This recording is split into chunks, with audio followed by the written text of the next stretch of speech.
Bueno, ¿qué tal? Buenas tardes a todos y todas. Vamos hoy a tener en la primera mitad una charla donde vamos a fijar algunas nociones y categorías teóricas que tienen que ver con iniciar dentro del práctico una etapa proyectual que viene a solaparse con la etapa de lectura e interpretación que ustedes ya vienen desarrollando sobre el territorio en cuestión.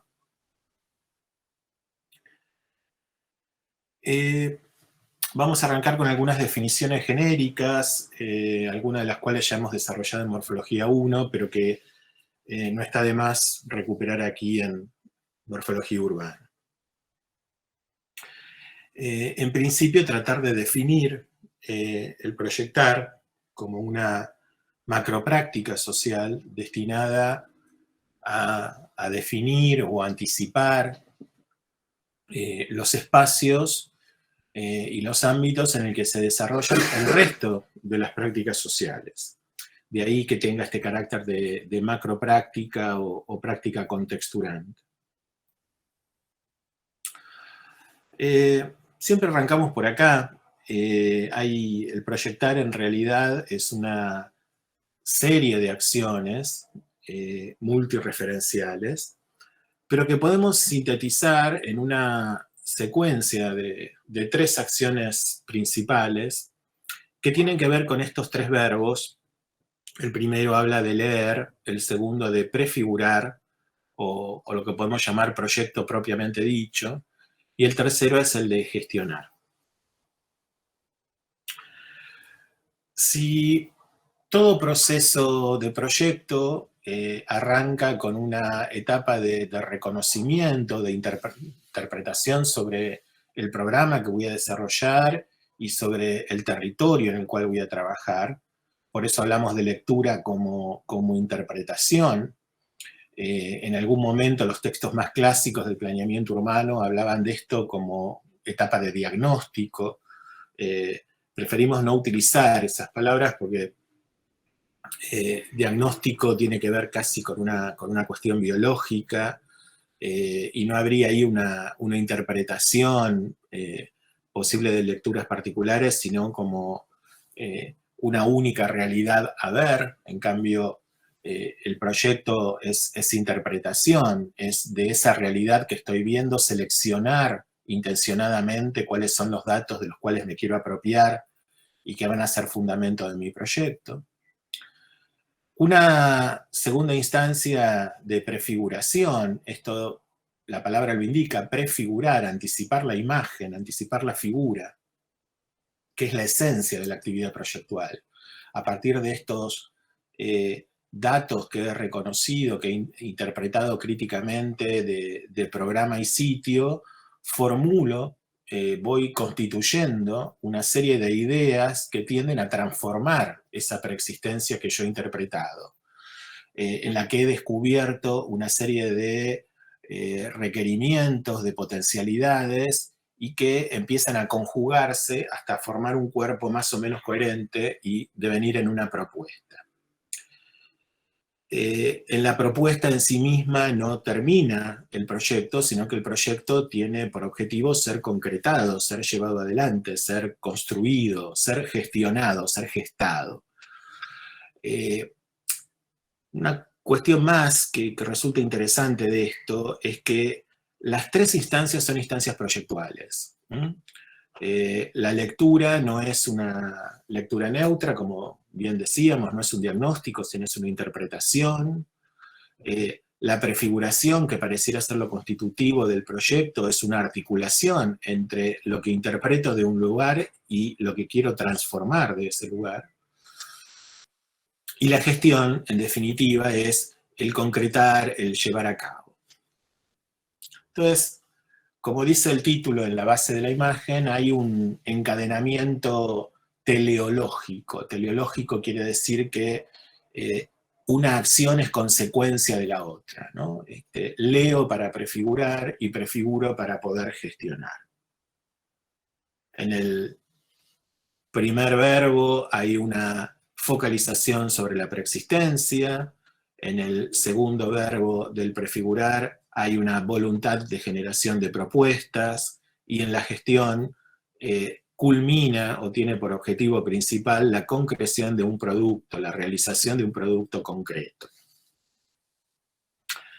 Este encadenamiento que leemos en este sentido también lo podemos leer, interpretar, valga la redundancia, en un sentido contrario, ¿no? La gestión, la producción está condicionada por la propuesta anticipatoria, por la prefiguración, y esta prefiguración tiene detrás de sí como justificación la interpretación, la selección de datos que yo he hecho en la lectura.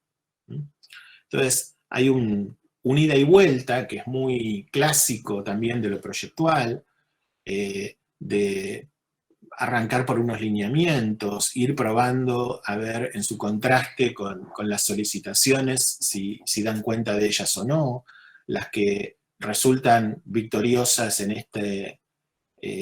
esta confrontación avanzan como ideas que se siguen constituyendo y especificando en el proyecto, y aquellas otras que no vuelven al punto de partida a leer, a reinterpretar para volver a lanzar nuevos lineamientos, ¿no? El proyecto tiene un encadenamiento que también podríamos definir como iterativo, esto es como un ida y vuelta constante, ¿no? Voy como un ensayo a prueba y error, donde, insisto, lo que tiene éxito sigue avanzando y lo que no lo tiene requiere volver a ser puesto a prueba.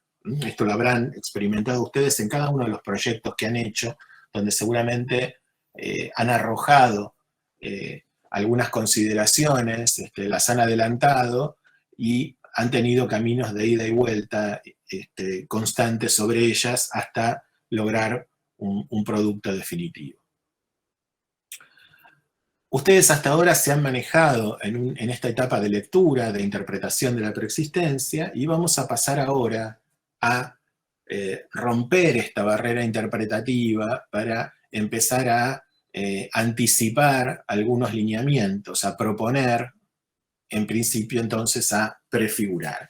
Y un poco la charla esta tiene que ver con el paso, cómo pasar de esta etapa de interpretación a una etapa de prefiguración.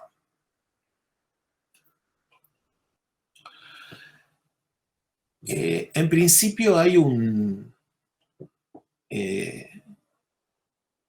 cambio de situación, ¿no? Esto de lectura, prefiguración y concreción o gestión también puede entenderse como un estado de tensión, un estado de deseo y un estado de potencia, ¿no? ¿Qué es lo que prima en cada una de estas situaciones?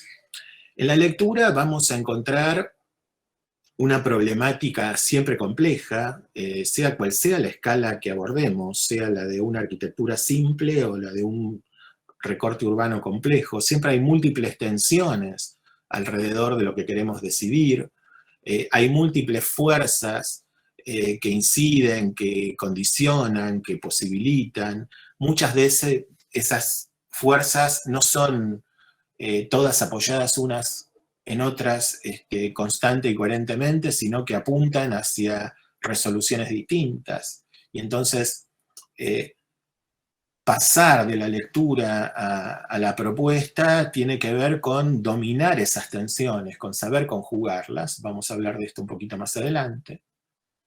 La etapa de prefiguración tiene que ver con una aplicación de deseo, ¿no? En su concepción o definición más genérica, que es aspirar con vehemencia a que algo suceda, a que algo se desarrolle, a disfrutar de ese algo, ¿no? Hay que ponerle ganas para romper esa aparente incoherencia de tensiones y ponerse en el trabajo de anudarlas, de articularlas. Y la etapa de gestión, en principio, es reconocer ese proyecto como una potencialidad, como una herramienta capaz de transformar el real, como una posibilidad necesaria, fundamental, para poder ejecutar algo, ¿no? Si quiero ejecutar algo, lo tengo que pensar previamente, de eso se trata el proyecto. intentar producir un efecto transformador requiere un pensamiento previo de prefiguración o de planificación, y esta planificación, que es aplicación de deseo, requiere previamente reconocer esas tensiones preexistentes y poder dominarlas. Vamos a detenernos un segundo en cuáles son esas tensiones que están apareciendo en el trabajo con el proyecto. En principio nosotros les hemos dado una serie de categorías y herramientas de análisis que permiten reconocer cuáles son las tensiones físicas de ese territorio, ¿no? Hablamos de ambientes, de contexturas, de imaginarios. Estamos intentando comprender cuál es la lógica espacial de aquello que pretendemos transformar. Decía Ramón Gutiérrez, que creo que ya lo hemos citado en alguna oportunidad, es muy difícil transformar con sentido aquello que no se conoce, ¿no? Esta necesidad de conocer previo a emitir opinión, emitir perspectiva sobre algo, tiene que ver con, en principio, con esta dimensión, ¿no?, de tensiones físicas que son con las que hemos trabajado hasta ahora. Detrás de estas tensiones físicas, detrás, adelante o acompañándolas, hay también tensiones sociales en el territorio. Esas construcciones son marco y ámbito de prácticas sociales, y esas prácticas sociales a veces están satisfechas o no, tienen que ver con derechos de habitación presentes o no, implican diferentes actores trabajando con distintos niveles de poder sobre ese territorio, no todos influyen de la misma manera, y esto implica entonces también que el proyecto debe manejar una lógica política. Y vuelvo a hablar acá el término de política, ya lo repetimos varias veces, no en términos político-partidarios, de tomar postura, sino en términos de potencialidad, de cómo encontrar una estrategia donde estas necesidades a veces contrapuestas o contradictorias, estos derechos a veces contrapuestos o contradictorios entre distintos actores, logran encontrar una ecuación de poder que los posibilite.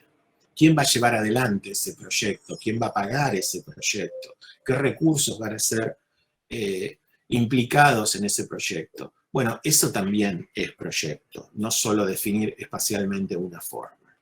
Es más, esto es parte de la definición formal de una configuración determinada.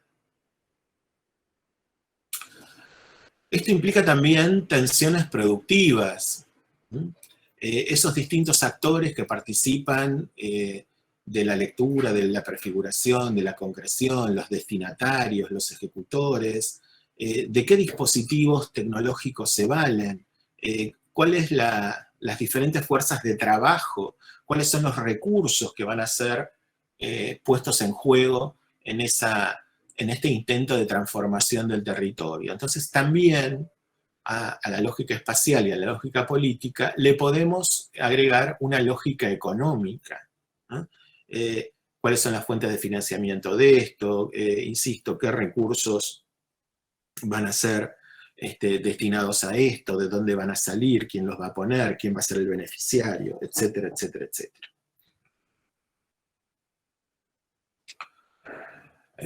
Si nos ponemos casi en un plano filosófico, el proyecto también plantea tensiones con el tiempo, tensiones temporales, ¿no? Si lee un presente y a partir de esa lectura del presente va a proponer un futuro, básicamente el proyecto define qué cosas van a quedar como están, como constantes, y qué cosas deben variar, deben transformarse, deben ser distintas, y cómo va a ser el pasaje, el devenir entre esas cosas que hoy existen y esas cosas futuras. Entonces, aquí hay una lógica, si se quiere, histórica en términos también no de cronología, sino de manejo del tiempo.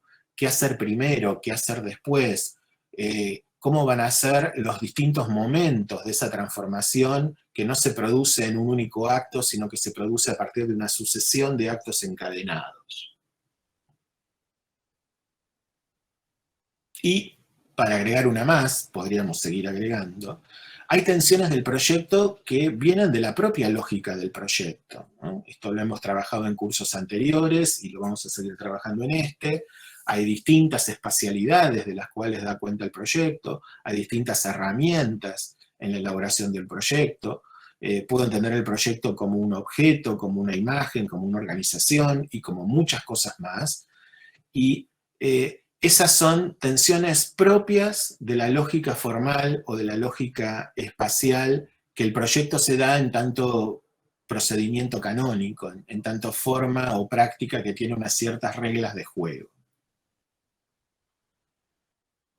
Si existe algo que podamos denominar conocimiento proyectual, en realidad es un conocimiento que, si bien está focalizado en lo espacial, lo excede. Si bien maneja lógicas espaciales, para poder manejarlas tiene que tener ingredientes y atenciones como la lógica política, económica, histórico-temporal o formal.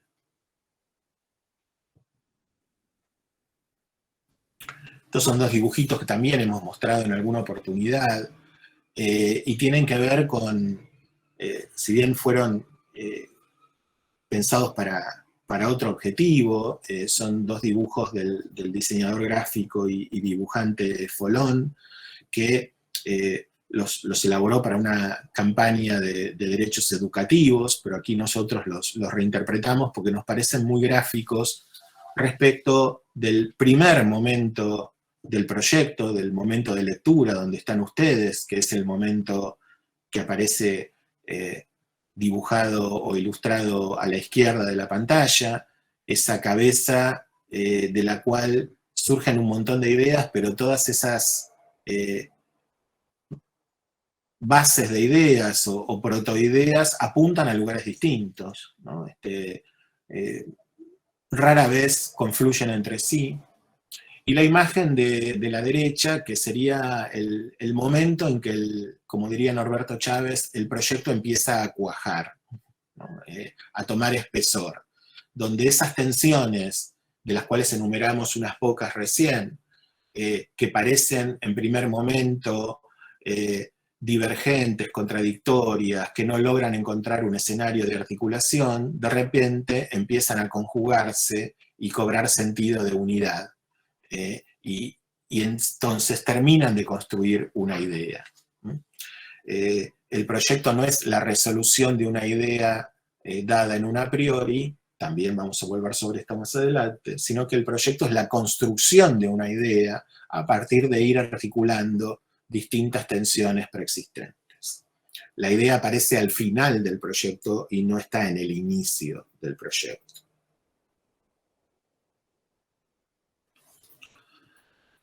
Hay otra noción de proyecto que nos ayuda, sobre todo muy utilizada en lo urbano, que es la noción de estrategia, entender el proyectar como un acto estratégico. Y la palabra estrategia tiene una raíz, una etimología que viene del arte de la guerra, del arte militar, y que por extensión se aplica al manejo de decisiones, de un sistema de decisiones, sobre un problema complejo, sobre un problema múltiple. Y por eso van a escuchar hablar de planeamiento estratégico, de urbanismo estratégico, de estrategia proyectual, etcétera, porque en algún punto esta toma de decisiones respecto de algo, de cómo debe ser algo, cómo debe desarrollarse, que es en definitiva el pensamiento estratégico, tiene bastante que ver con esta toma de decisiones sobre la configuración de algo, que es el proyecto. Podemos reconocer muchos antecedentes del término estrategia, que como les digo viene del arte militar. Quizá el antecedente más clásico sea el texto acerca de la Guerra de las Galias que redacta el propio Julio César volviendo de su triunfo sobre los galos, de sumar para el Imperio Romano lo que hoy es el territorio francés. En ese momento la palabra estrategia cobra en ese texto una doble aplicación. Por un lado, en esa guerra de las Galias, en ese texto que se llama De la Guerra de las Galias, acerca de la Guerra de las Galias, César habla de cómo dispuso las tropas para poder enfrentar al enemigo y cómo ese enemigo tan fuerte, tan irreductible, sobre el cual se habían desarrollado infinidad de campañas sin mayor suerte, esta vez logró ser vencido a partir de esas decisiones estratégicas, valga la redundancia, que había tomado el entonces solo general de Roma. Cuando vuelve triunfante de una guerra en la que todos habían perdido, hay una sospecha del Senado republicano romano de que este personaje había adquirido un poder inusitado y una popularidad precisamente y prestigio por este triunfo, y que entonces ese equilibrio de poderes que significaba la República Romana corría peligro y que era muy posible volver a tiempos de imperio, de un solo dictador o emperador con la suma del poder público, y que este personaje podía ser César precisamente a raíz de los méritos acumulados, ¿no? Y entonces es interesante como Julio César se da no solo una estrategia para la guerra, sino una estrategia de cómo contar ese triunfo, y redacta el texto en tercera persona. No dice yo vencí, yo gané, yo hice tal cosa, a mi genio se debe tal cosa, sino que habla de el César hizo tal cosa, el César se condujo casi como el Diego, ¿no? Hablando en tercera persona sobre sus malabares en el fútbol, ¿no? Como un personaje que está más allá, ¿no? Intentando disimular su egolatría. Más allá de esta anécdota, el término de estrategia militar sí termina de acuñarse y sistematizarse bajo el imperio napoleónico, y es precisamente este personaje que aparece acá en la fotografía, que es el general von Clausewitz, que es un general de los ejércitos prusianos, cuyo mérito es básicamente retomar las vencidas fuerzas prusianas que habían sido vencidas por Napoleón y reorganizarlas para el contraataque y vencer a Napoleón, termina escribiendo este texto que aparece aquí a izquierda, que se llama De la guerra o El arte de la guerra, y que es un texto de 1832, el cual define el concepto de estrategia y el concepto de táctica que por correlación se aplica al proyecto urbano.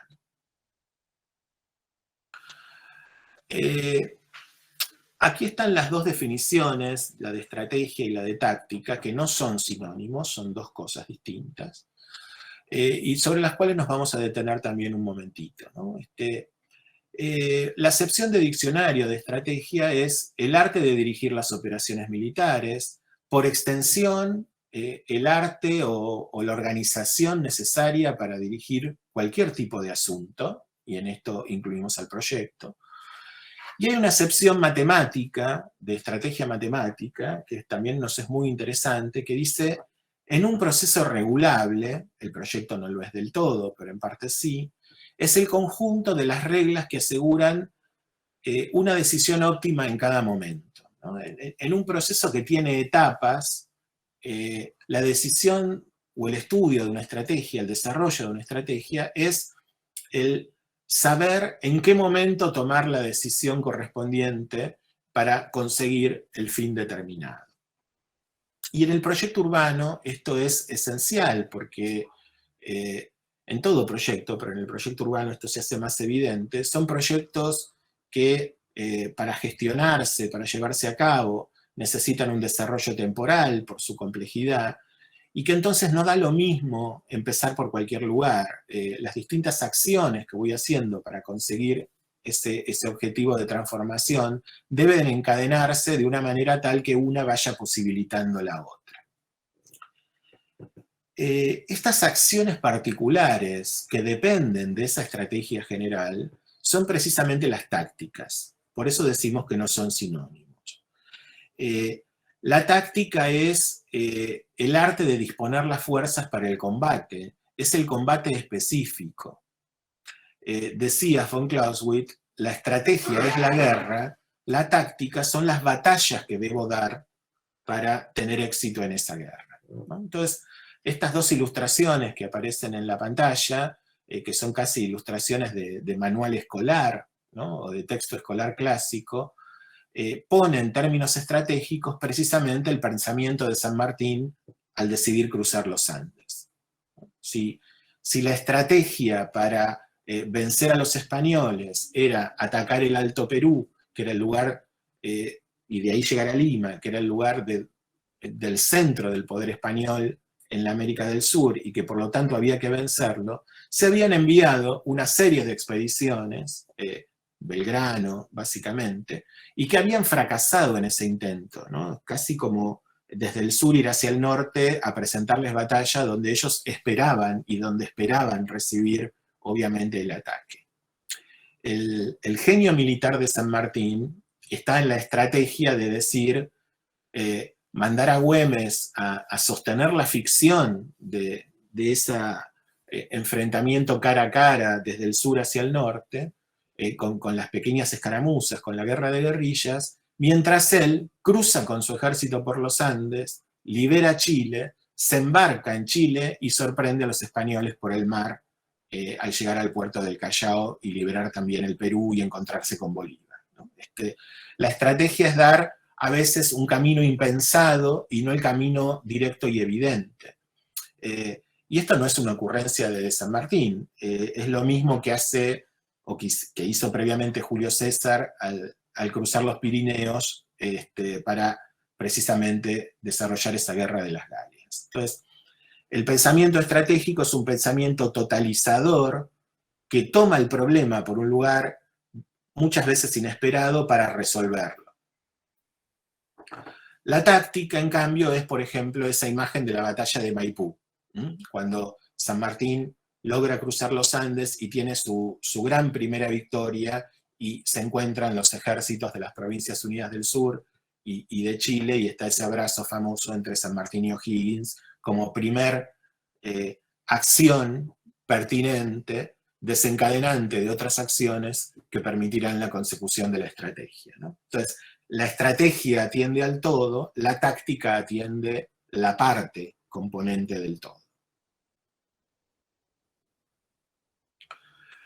En el texto de von Clausewitz aparecen también algunas cosas bastante interesantes, condiciones que debe tener toda estrategia que también podemos tomar como cuestiones necesarias al proyecto, ¿no? Entonces, una primera cosa que dice es que la estrategia, podemos decir nosotros el proyecto, debe basarse en la audacia.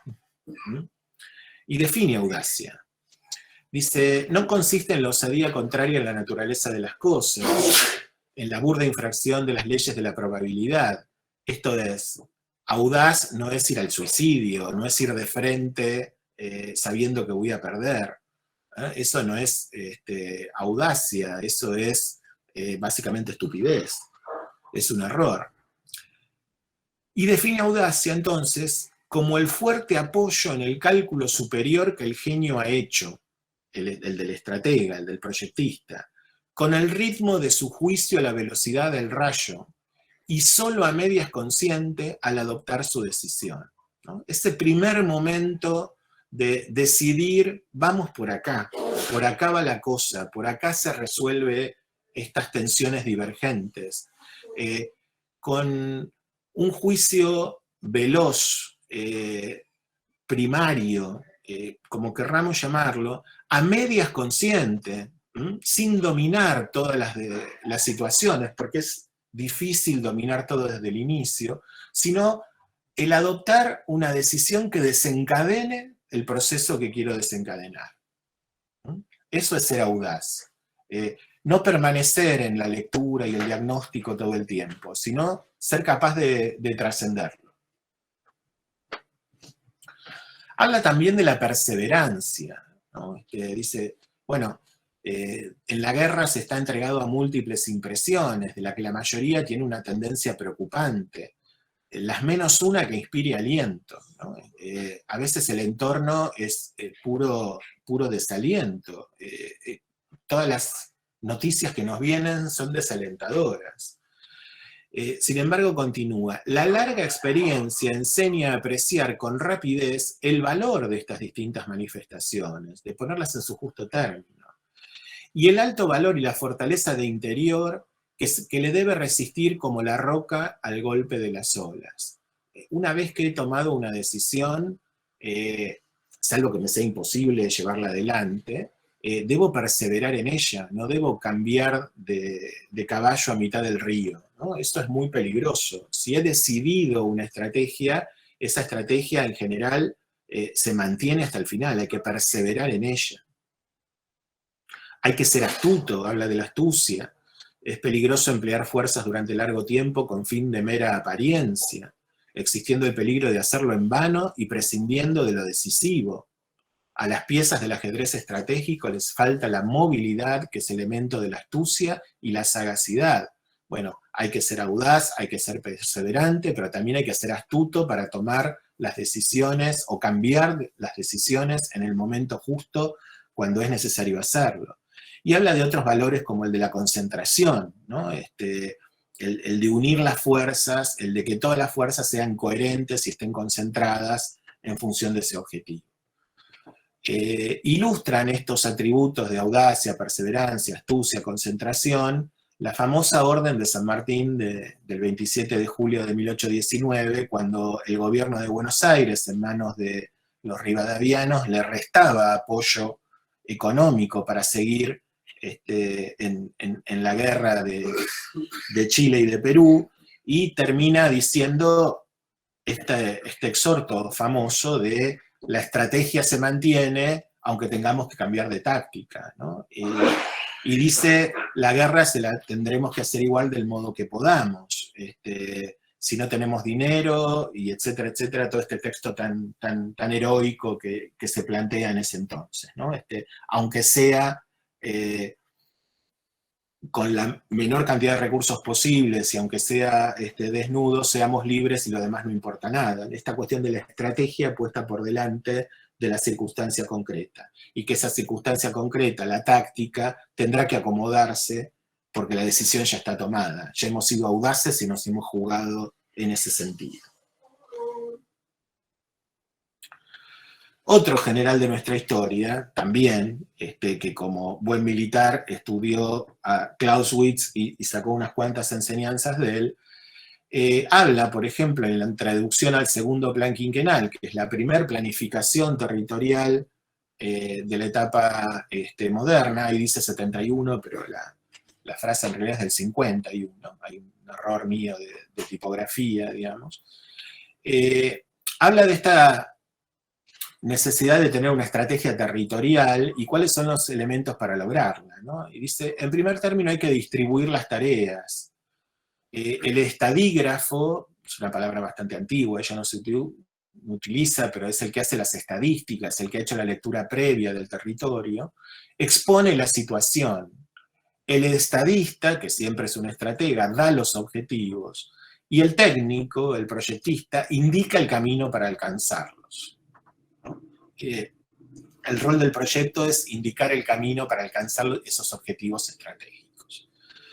Y más abajo, y esto sí corresponde a la fotografía, donde hay un joven Pino Solanas tomando apuntes de lo que decía el general, habla precisamente de la estrategia de resolución de ese momento político, pero que también podemos trasladarla al proyecto, a esto de leer, prefigurar y gestionar. Decía, abarcar el panorama es verlo con una sensibilidad que es indispensable y una imaginación sin la cual no vale de nada ver las cosas. Acá está nuevamente el concepto de que la lectura, ver el panorama, no es registrar todo, no es registrar por registrar, sino ver con una sensibilidad que es indispensable y ya con imaginación puesta en el mismo momento de la lectura.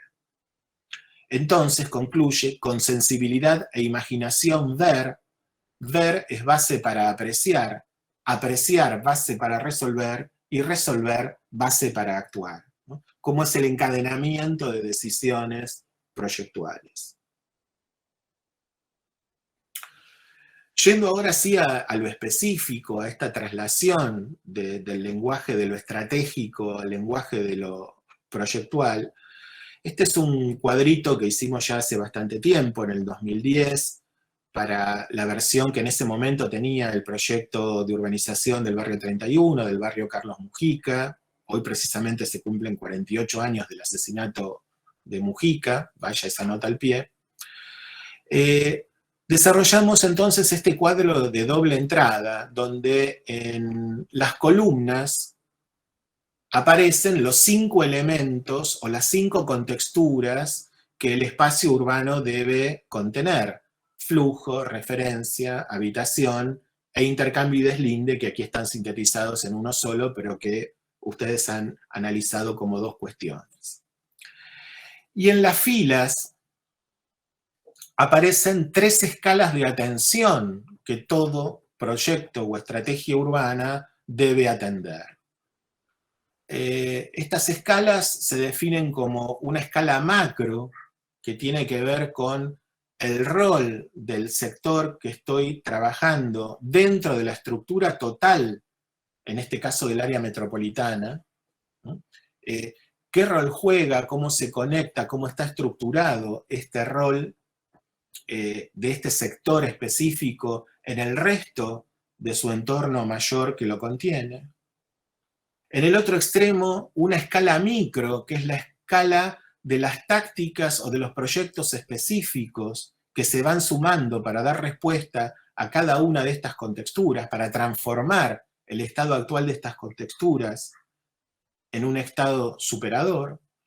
Y una escala intermedia o mezzo, el término mezzo y de la escala intermedia tiene que ver con Edward Soja, que es un geógrafo norteamericano, que llama la atención, además de lo macro y lo micro, que es lo que hasta entonces se venía atendiendo como una tercera cuestión, que es el proyecto como totalidad, el proyecto como figura o como objeto cerrado en sí mismo.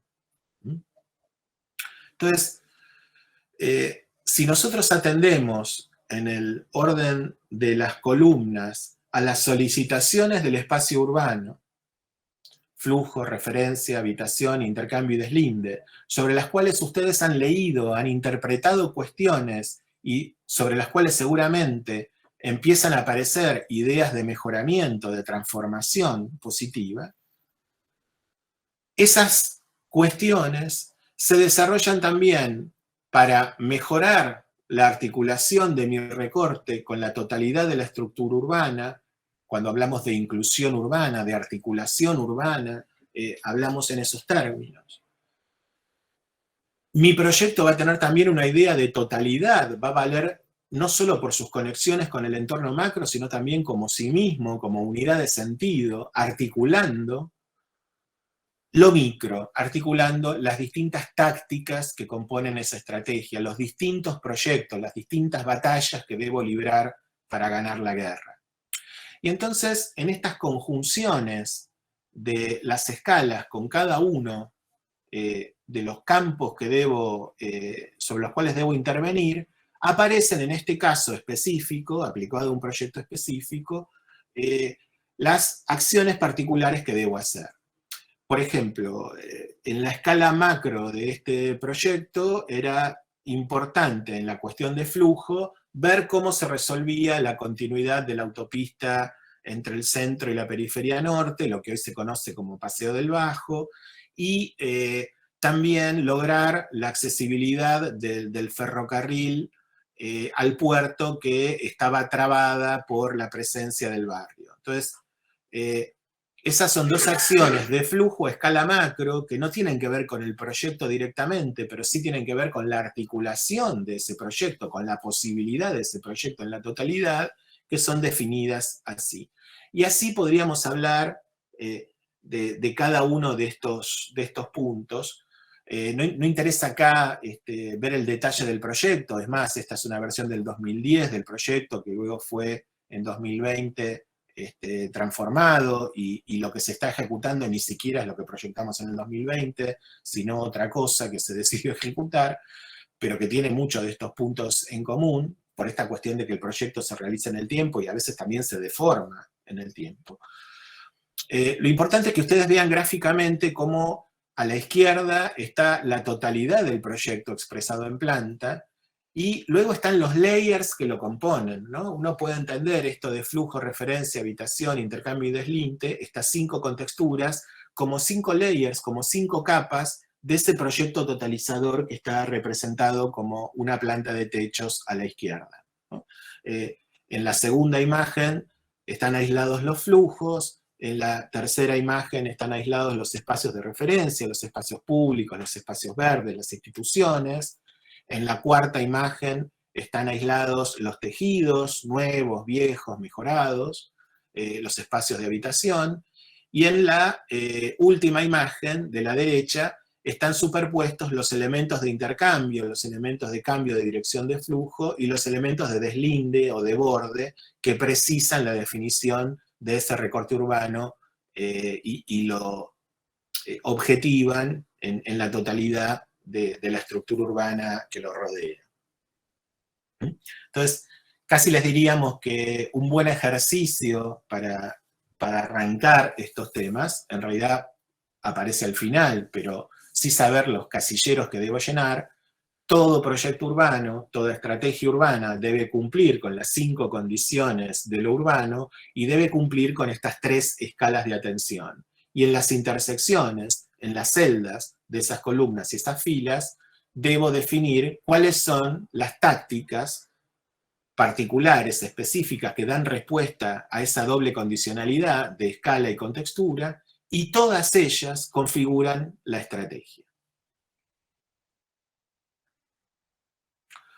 Vamos ahora entonces a recapitular algunas de las cosas que venimos hablando en 10 frases. Nuestras ciudades y arquitecturas, como manifestación espacial de un sistema sociocultural específico, requieren de instrumentos conceptuales particularizados. Lo que estamos haciendo, tanto para la lectura como para la gestión, es explicitar algunos instrumentos conceptuales particularizados que surgen del análisis de nuestras ciudades y arquitecturas a disposición de ustedes para que trabajen con ellos. Esta producción de nuevas categorías de lectura, proyecto y gestión del hecho urbano y arquitectónico deben atender múltiples referencias, sintetizando conocimientos provenientes de diversas disciplinas. Hemos hablado acá que estamos focalizando en lo físico como lo específico de los proyectistas, pero que en realidad estamos aludiendo también a otras cuestiones. Dentro de estas disciplinas, el proyecto asume un rol protagónico en tanto conocimiento prospectivo posibilitantes de necesarias transformaciones. Todas las disciplinas no proyectuales nos dan datos, nos dan condiciones, nos dan posibilidades, pero el conocimiento que tiene la capacidad de construir con esas tensiones un escenario futuro es el proyecto. Y ese es el rol que nos toca en esta división del trabajo de la transformación del real, ¿no? Recoger esas tensiones que nos vienen de otras disciplinas, incluso de la propia, y arrojar hacia adelante, esa es la raíz de la palabra proyecto, una posibilidad de transformación. Estas lecturas no deben surgir del estigma de la carencia comparativa con modelos abstractos, sino de la posibilidad derivada de su circunstancia concreta. Recién hablábamos de Clausewitz cuando decía: muchas de las cosas que se nos van presentando no producen más que desánimo. Sin embargo, esto no nos debe hacer sesgar en la tarea, sino muy por el contrario, entender que partimos de esa circunstancia para transformarla. Si esa circunstancia fuera una circunstancia en equilibrio, no requeriría transformación alguna. Nuestro territorio se reconoce como soporte de diversos modelos espaciales a lo largo de la historia, los cuales han dejado huellas o improntas como condiciones y posibilidades de futuros desarrollos. Hemos hablado de los viejos y nuevos paradigmas, hemos hablado del concepto de palimpsesto en la construcción del urbano, Entonces un proyecto es una nueva capa que se suma a este palimpsesto, y entonces podemos entender nuestro espacio como una matriz compleja donde existen contexturas permanentes, flujo, habitación, referencia, intercambio, deslinde, que asumen formas variables, las polaridades que hemos presentado a lo largo de la historia. El flujo era línea y ahora es línea y vínculo. La habitación era área, ahora es área y conjunto. Y así podríamos sucesivamente seguir charlando, ¿no? Entonces, hay contexturas que son permanentes y formas que las visibilizan, que las explicitan, que son variables. El proyecto deberá trabajar entonces sobre la redefinición de sus prácticas tradicionales basada en la consecución de objetos. Hay una noción clásica de proyecto que es la formulación de una obra terminada y definitiva. La ciudad nunca está terminada y es definitiva. Entonces, en vez de buscar una ciudad final, que no existe ni existirá jamás, debe trabajar sobre la mutación, sobre la transformación de la ciudad, sobre el condicionamiento de esos procesos, si es que pretende incidir en las formas contemporáneas que nos manifiesten, ¿no? Si puede existir una ilusión proyectual, como la denominó alguna vez Roberto Fernández, de tradicionalmente pensar un objeto definitivo, terminado, perfecto, en la ciudad esa ilusión proyectual está definitivamente rota, porque no existe lo estable, hay una mutación y una transformación permanente. Entonces, lo que dice este quinto punto es que el proyecto, y sobre todo en lo urbano, en lo arquitectónico también, pero sobre todo en lo urbano, apunta más a condicionar procesos, a redireccionar procesos en esta transformación permanente, que al fijar, al dejar estables cuestiones que jamás lo van a hacer. Se trata de resemantizar, esto es proyectar también, dotar de nuevos significados a los espacios, en continuidad de vocaciones pasadas hacia la constitución de los imaginarios futuros. El proyecto, fíjense el fallido, el proyecto es un proceso que precisamente da cuenta de cómo pasar de ciertas raíces contextuales que debo permanecer y conservar como parte de mi herencia para transformarlas en posibilidades futuras. Esto de las tensiones temporales, cómo jugar con el pasado para transformarlo en futuro. Los modelos urbanos y arquitectónicos no se sustituyen ni reemplazan unos a otros por completo. Por el contrario, hay inercias en el territorio que los lapan y mixturan en convivencia. De eso hemos hablado. Es por eso que debe trabajarse sobre procesos de coexistencia y heterogeneidad, superposición y síntesis, antes que sobre modelísticas cerradas y acabadas. Está volviendo a decir lo mismo de otra manera. El proyecto, en consecuencia, no puede derivar de una decisión totalizadora y a priorística, sino que en su mismo devenir se irá constituyendo en estrategia socioespacial, en las que categorías en apariencia opuestas y contradictorias podrán encontrar su síntesis y aplicarse, aquí también está mal tipeado, en sinergia, apoyándose unas y potenciándose unas a otras. La estrategia proyectual será entonces una propuesta integradora, donde las formas producidas conjuguen las tensiones que hemos descrito, ambientales, políticas, económicas, históricas, etc. Por último, sintetizando todo este discurso, frente a nuestra compleja realidad, el proyecto no puede permitirse ser una respuesta superficial de mera apariencia. Por el contrario, debe presentarse como una herramienta de transformación, aquella responsable de espaciar los derechos de una comunidad, de darle el espacio al desarrollo de esas prácticas sociales en plenitud de derecho.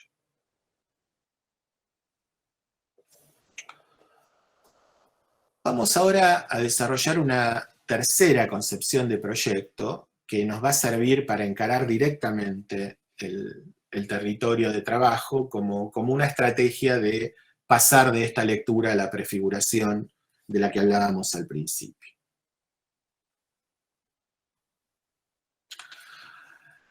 Hasta ahora nosotros hemos hablado de las 5 contexturas, flujo, habitación, referencia, intercambio y deslinde, como una polaridad entre dos paradigmas, el paradigma tradicional y el nuevo paradigma.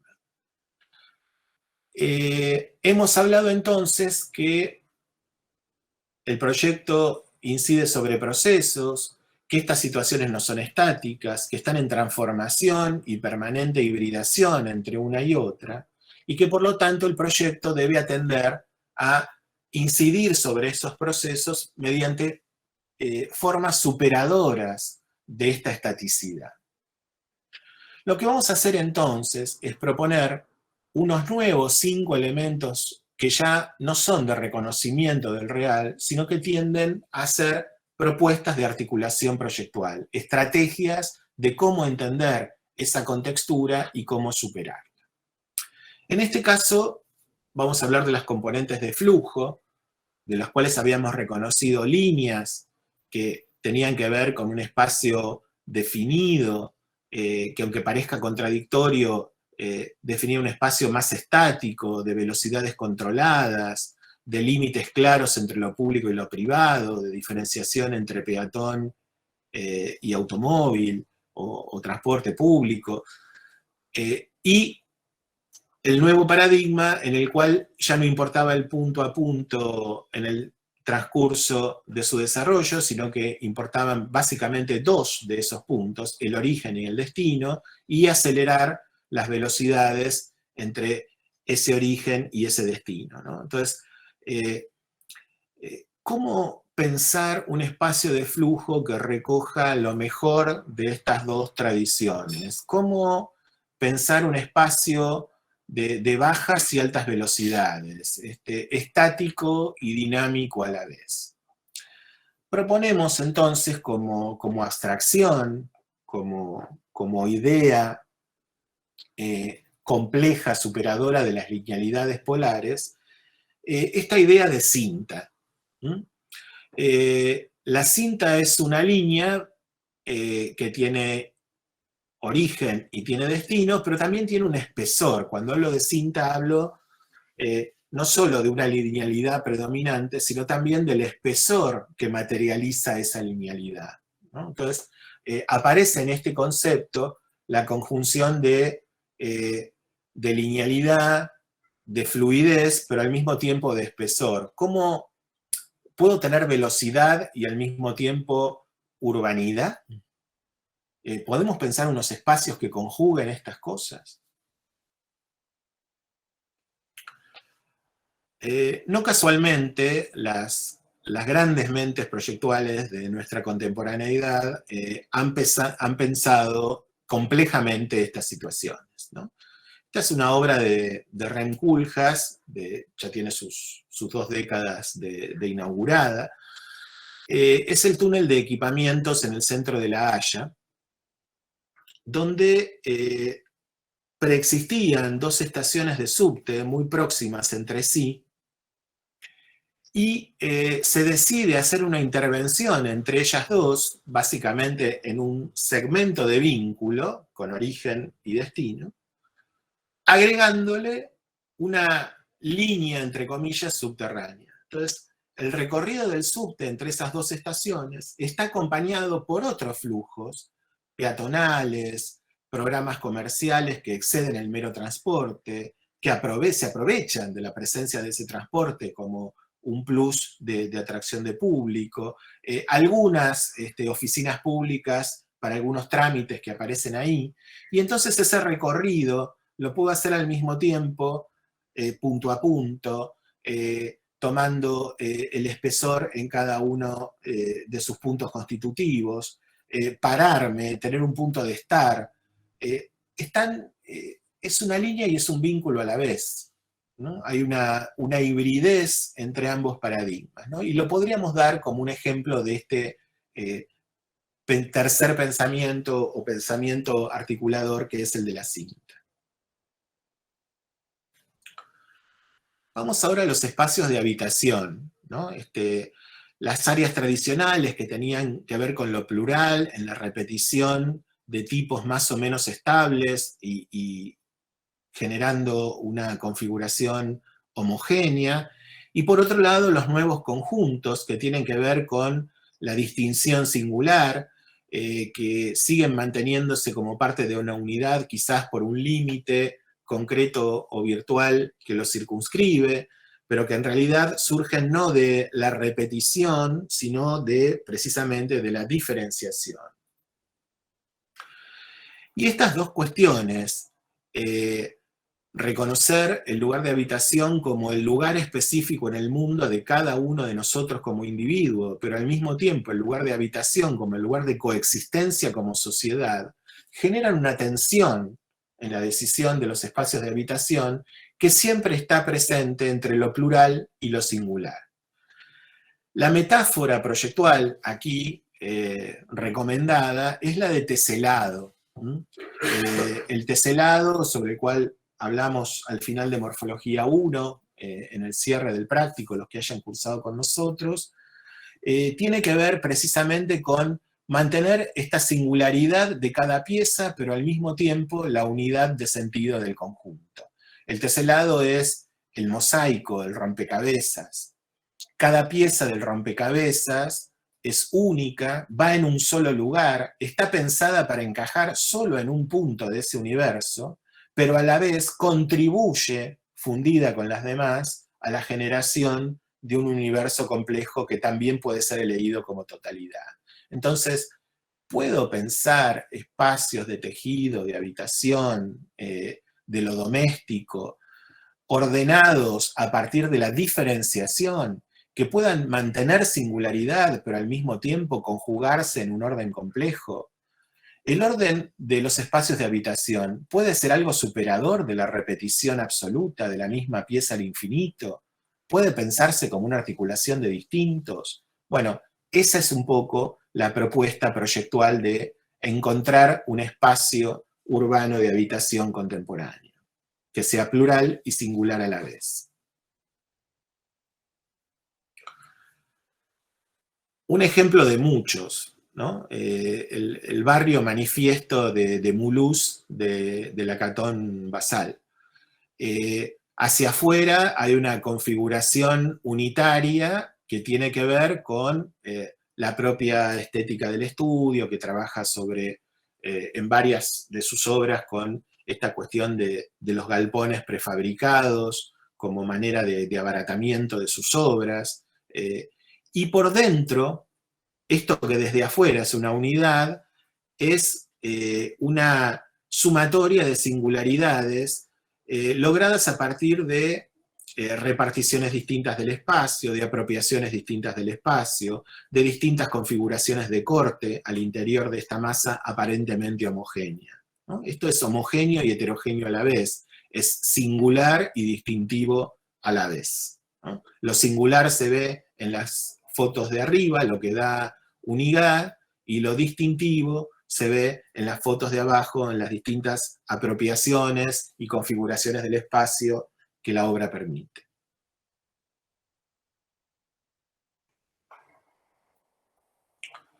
Los espacios de referencia, las plazas tradicionales, los focos, centrífugos, irradiadores de urbanidad, fundacionales, y por otro lado, los espacios de referencia contemporáneos, los contenedores que aluden a una fuerza centrípeta que atrae, que contiene en su interior, que no irradia, sino que sustrae.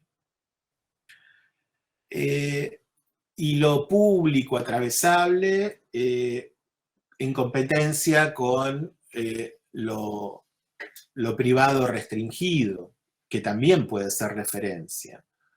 Y también, si lo pensamos desde un discurso contrario, lo inseguro y lo seguro, desde ciertas preocupaciones urbanas. Entonces, ¿cómo pensar los espacios de referencia contemporáneos? Y aquí la metáfora está puesta en la espiral, ¿no? La figura de la espiral la puedo construir desde el centro hacia sus tangencias, centrífuga, o desde sus tangencias hacia el centro, centrípeta.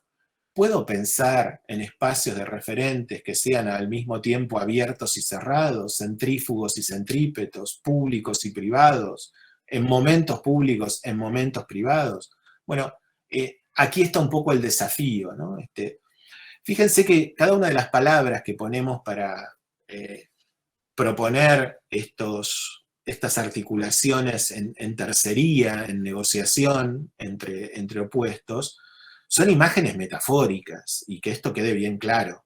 No quiere decir que ahora las plazas tengan que tener una forma espiralada, sino que el tema de la espiral, como el de la cinta, como el del teselado, aparecen como comparaciones, como ciertas configuraciones abstractas que nos dan idea de alguna de las condiciones, o que reúnen condiciones aparentemente contradictorias y las logran articular en su definición.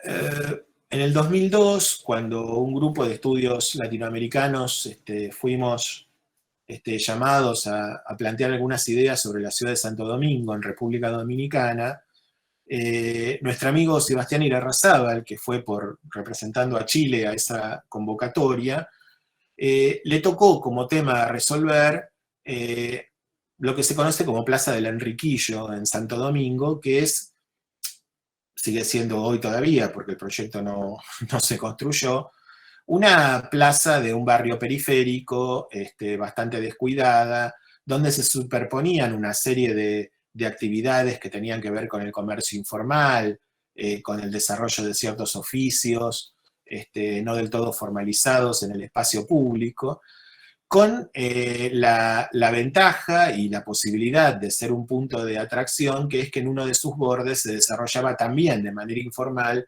una parada de una cantidad de buses regionales que conducían hacia la periferia, de distintos puntos de la periferia de la ciudad, ¿no? Entonces, ¿cuál es la propuesta de Sebastián para esto? Esa plaza, ese foco tradicional, lo techa, y lo techa parcialmente, y lo limita, pero al mismo tiempo le da portales de acceso y de egreso. Ese techo o ese pliegue material sostenido por esa estructura deja espacios abiertos y otros en semisombra, protege del clima tropical, que es un tema también para el desarrollo de los espacios abiertos en latitudes como las de Santo Domingo, pero al mismo tiempo nos deja la pregunta, ¿esto es una plaza o es un contenedor? ¿O es las dos cosas al mismo tiempo?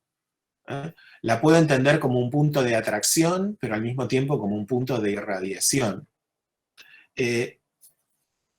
Y las soluciones lineales a uno y otro lado de los paradigmas, que hubieran sido echar a los mercaderes de la plaza y poner nuevos plantines, o haber privatizado la plaza y armar un shopping center y privar a la ciudad de un espacio público, termina siendo un lugar de articulación entre esas dos actividades que no solo ya no se molestan, sino que se apoyan en sinergia.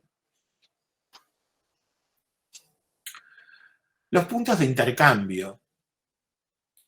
Bueno, si la ciudad tradicional, el cruce de líneas, nos daba cierta continuidad espacial con un plus de referencia, si la intersección de vínculos daba por fruto un nodo marcando solamente una discontinuidad en el recorrido, ¿cómo deben ser los espacios de intercambio contemporáneos capaz de mantener la continuidad, pero al mismo tiempo resolver la discontinuidad? Vamos a citar a Norberto Chávez otra vez. Él dice que ser proyectista también es ser capaz de mantener dos ideas contradictorias en la cabeza hasta encontrar una tercera que las resuelva sin en el proceso volverse esquizofrénico. Bueno, acá la figura o la metáfora del lazo, del moño, es algo que garantiza la continuidad material, pero al mismo tiempo da una discontinuidad formal, ¿no? El lazo vale como por las cintas que se juntan o que se cruzan o que se nodifican entre sí, pero al mismo tiempo vale como valor formal propio.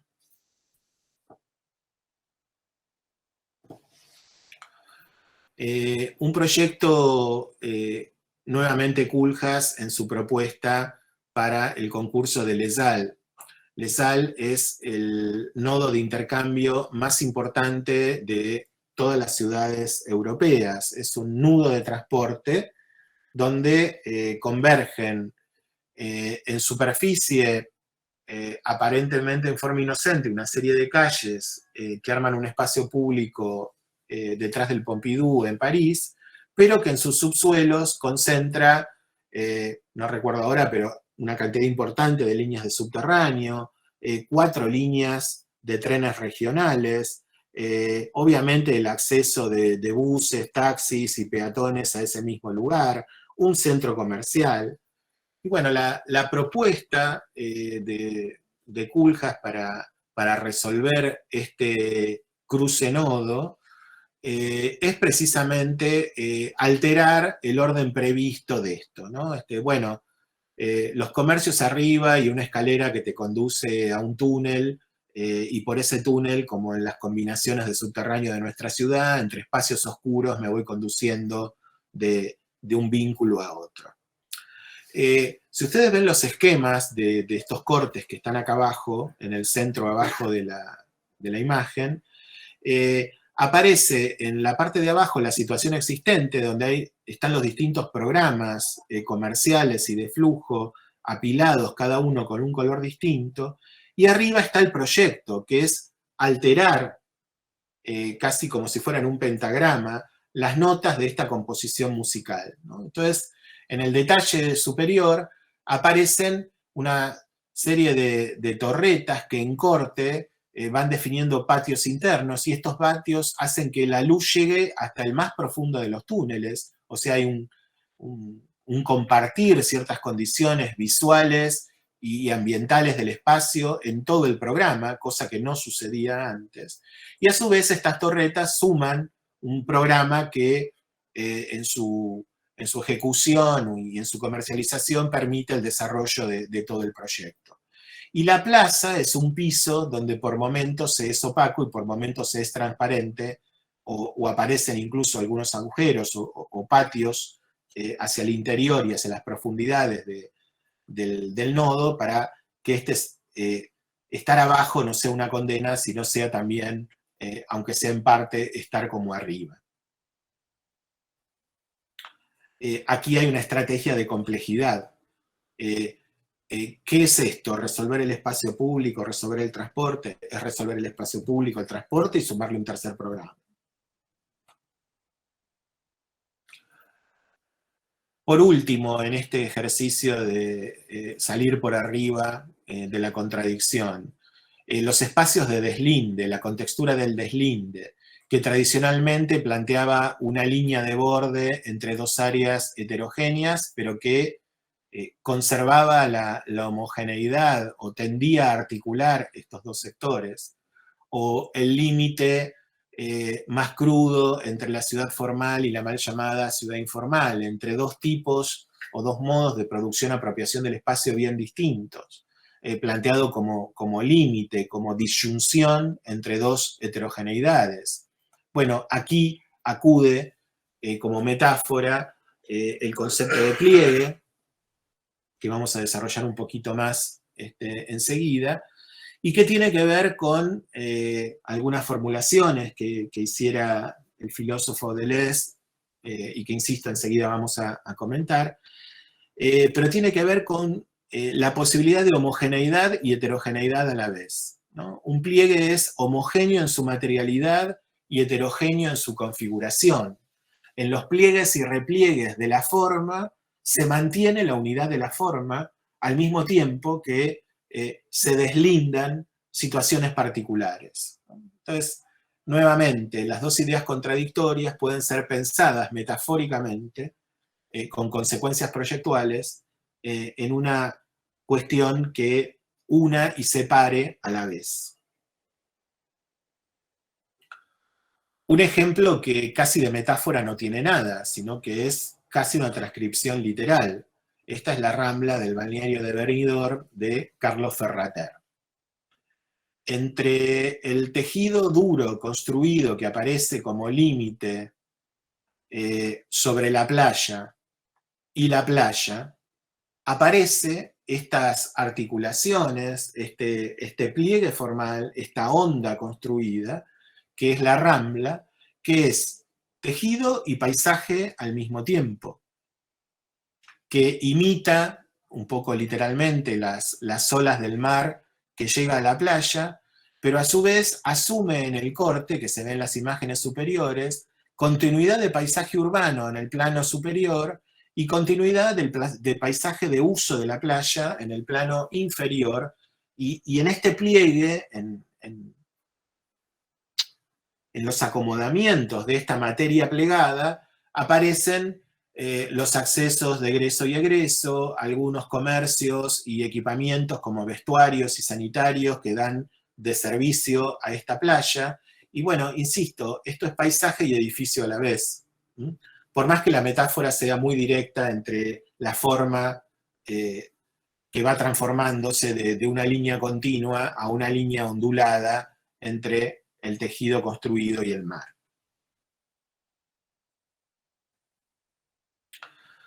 La propuesta, sintetizando esta primera parte, es: si existen 5 contexturas urbanas, si existen 5 paradigmas tradicionales y 5 paradigmas novedosos, ya no tanto, ¿no? O existen 2 tradiciones de paradigmas, podríamos decir ya a esta altura del siglo XXI,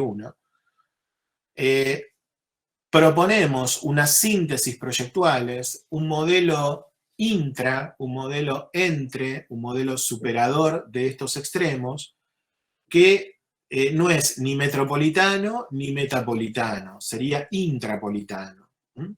Entre el espacio cartesiano, seguro, fácil de entender cómo va a seguir su perspectiva, y el nuevo espacio que irrumpe, muta, transforma aparentemente sin lógica, bueno, las propiedades de cada uno de estas configuraciones polares debiera ser resuelta con lo mejor de cada casa, con estas tercerías que tratan de sintetizar y trabajar estos procesos de hibridación y de mutación entre ambos extremos, y no definirse por un modelo cerrado, tradicional o nuevo.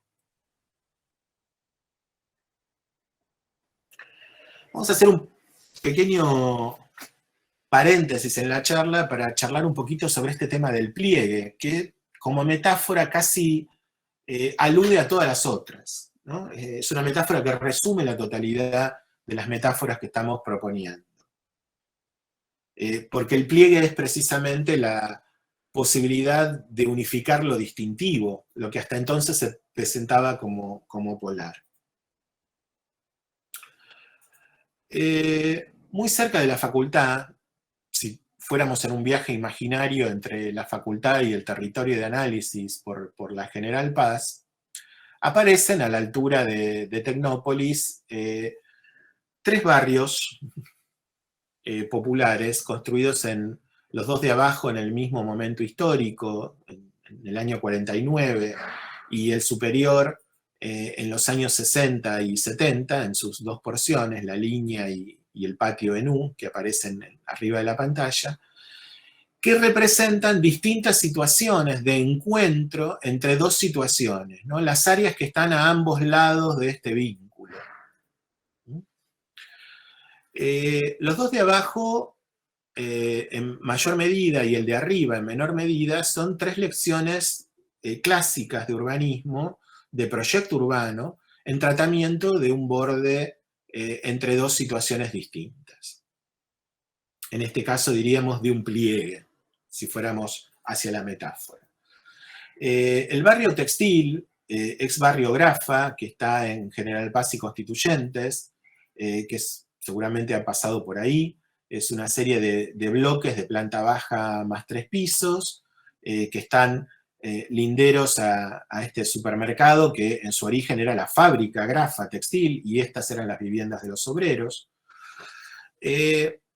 Aquí el planteo del borde, pensemos finales de los años 40, donde la General Paz todavía desvinculaba esa idea de centralidad de la idea de periferia más natural.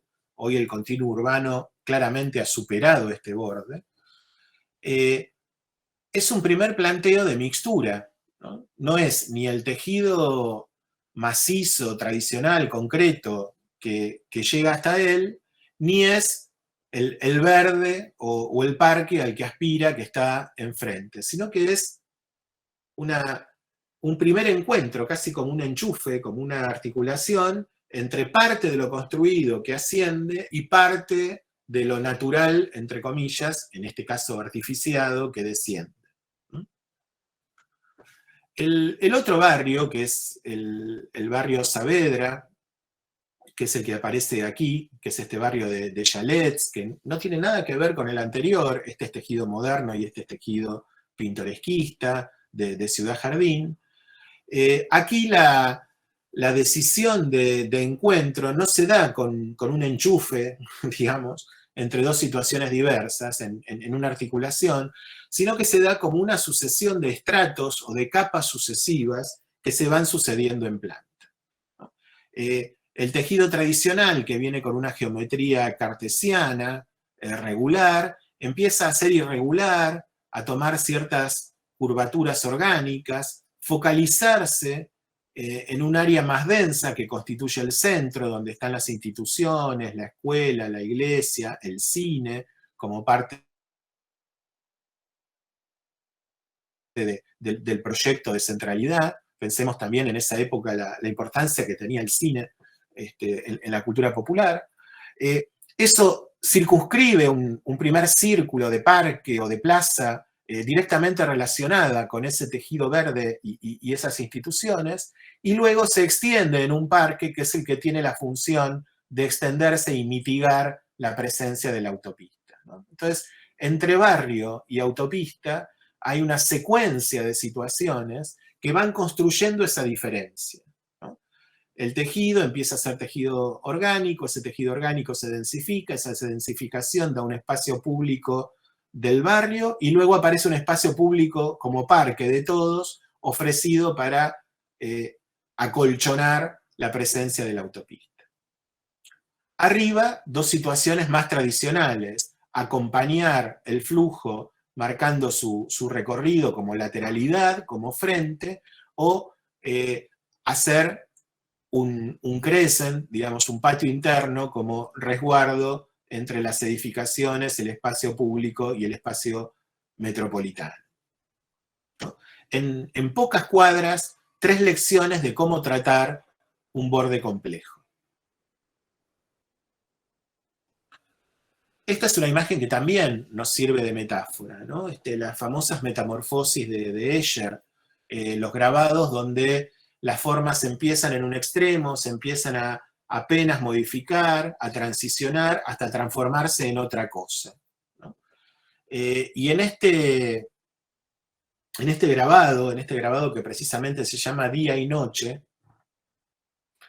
se ve la transición no solamente entre dos espacios, sino que se ve la transición del mismo espacio espejado en horas del día y en horas de la noche, ¿no? Entonces, ¿cómo se hace esa diferencia? ¿En qué momento aparece la ruptura?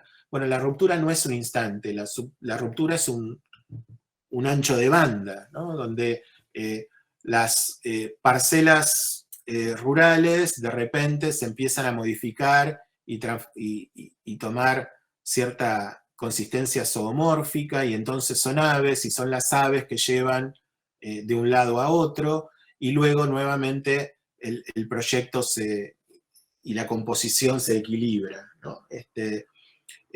No ha habido una línea tajante entre las dos cosas, sino que ha habido una articulación, ¿no? Y esto es otra vez la noción de pliegue, la noción de continuidad y discontinuidad al mismo tiempo, una noción que es clave para la ciudad en el momento actual, que se encuentra desarticulada. dividida, fragmentada, y donde estas costuras y estas continuidades intentan de alguna manera revertir ese creciente proceso de fragmentación para tratar de recuperar continuidades de mayor socialidad.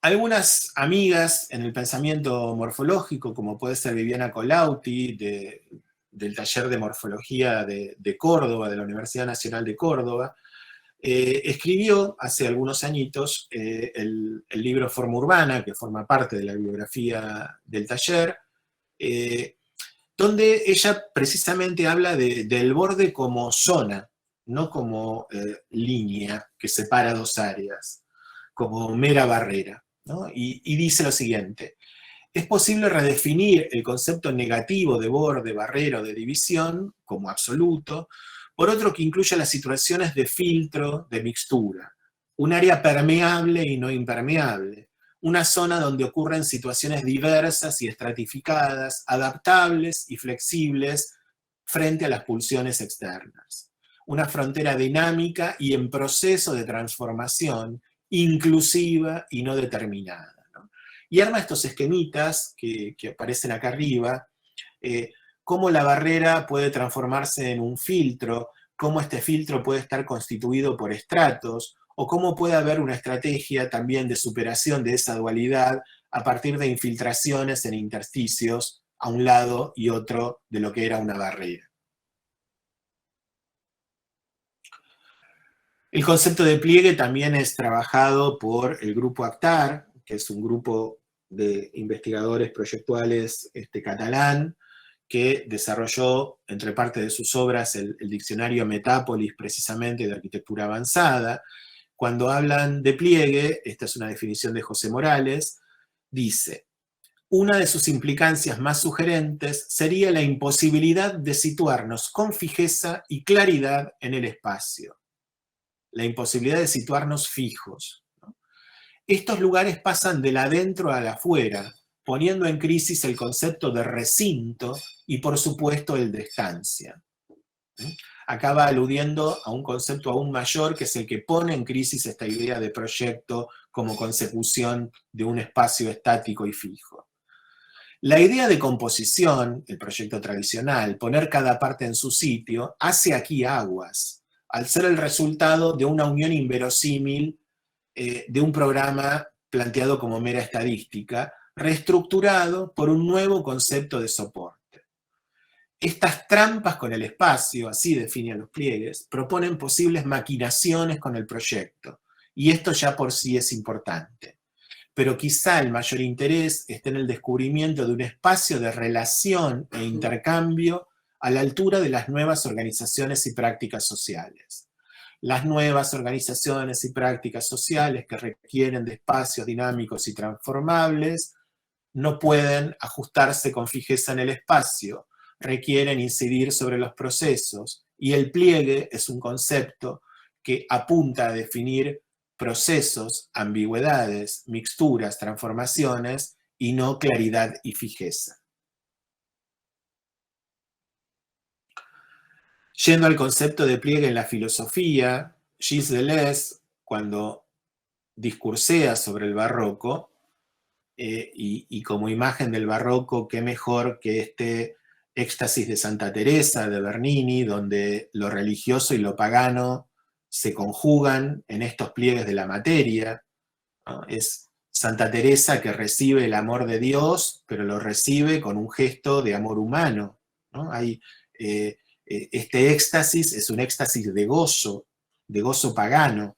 Imagínense el escándalo que fue esta escultura en su momento, ¿eh? Y el ángel está a punto de atravesarla simbólicamente con su flecha del amor, y ella ya está en goce. Y además de detenernos en los pliegues propios y específicos de ese mármol que parece tener movimiento absoluto al representar o volver a ser presentes los pliegues de esa tela y del movimiento de esas almas a punto de conjugarse, ¿no? Aquí Deleuze, hablando del concepto de pliegue en términos genéricos, pero que también podemos aplicar al proyecto, dice, lo múltiple no es solo lo que tiene muchas partes, no es solo la distinción entre dos cosas, sino lo único plegado de muchas maneras.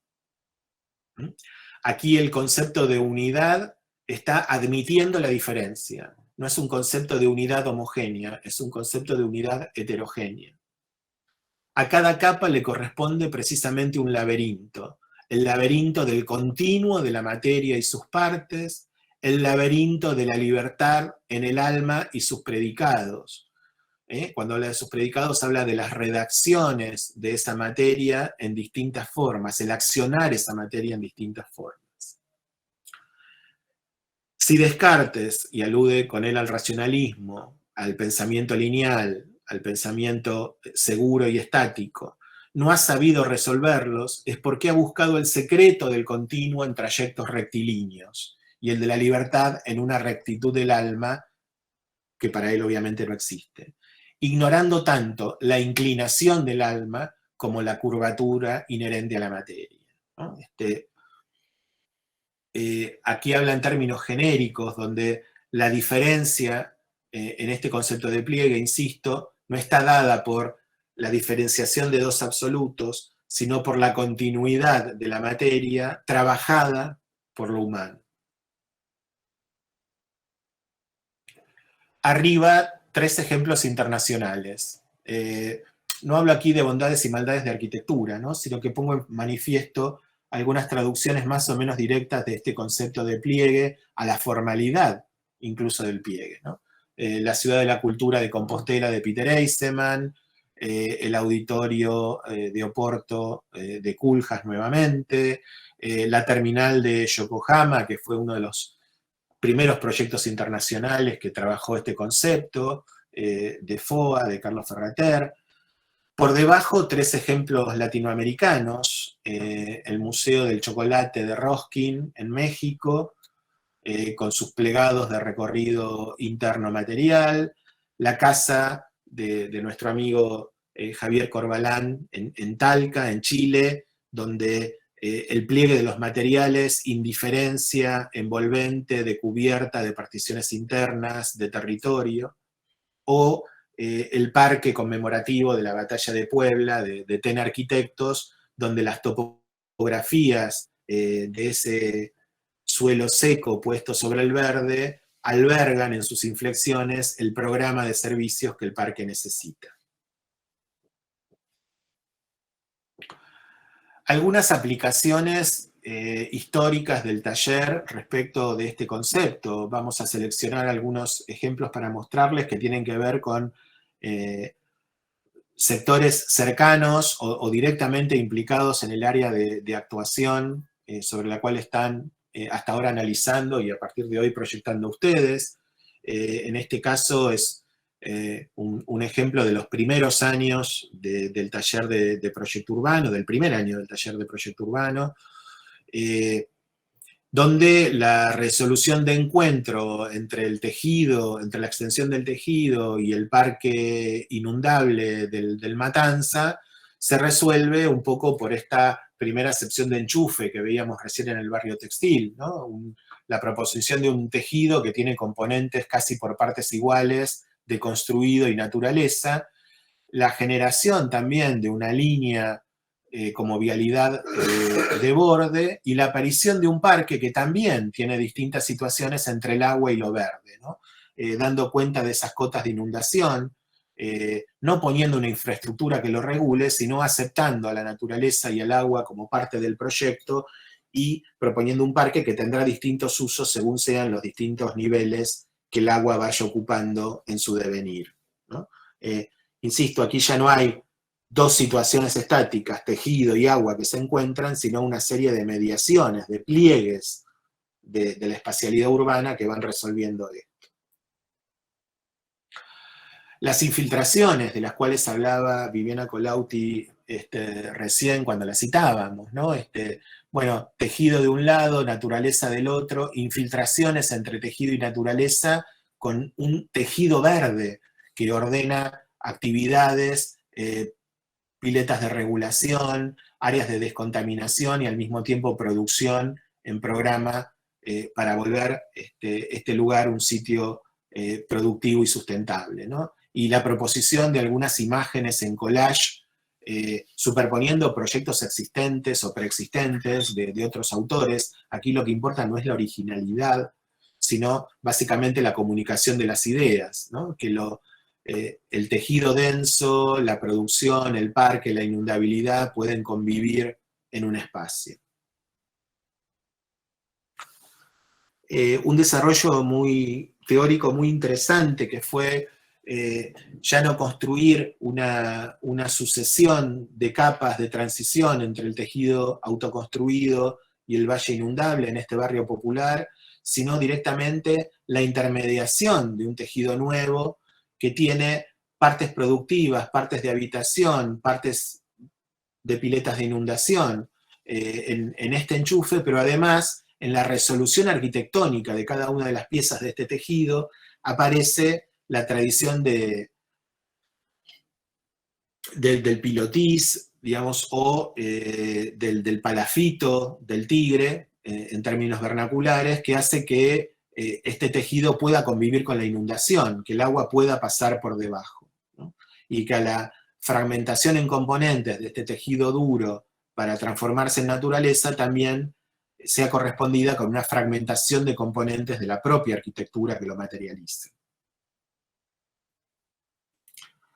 O el pliegue literal, ¿no? En este caso es otro año que trabajamos sobre General Paz, en el sector que recién mostrábamos. Este es el barrio Textil y este es el barrio Saavedra, esto es Tecnópolis, aquí enfrente Parque Sarmiento, y que lo que se propone aquí es un pliegue de la topografía con programas, con activos y de equipamiento diversos que hacen que el parque sea un parque continuo y que el flujo de vínculo pase por debajo de él, ¿no? La convivencia de un espacio público con un espacio que lo cortaría o lo segmentaría a partir de un trabajo de plegado de la materia, de plegado de la topografía.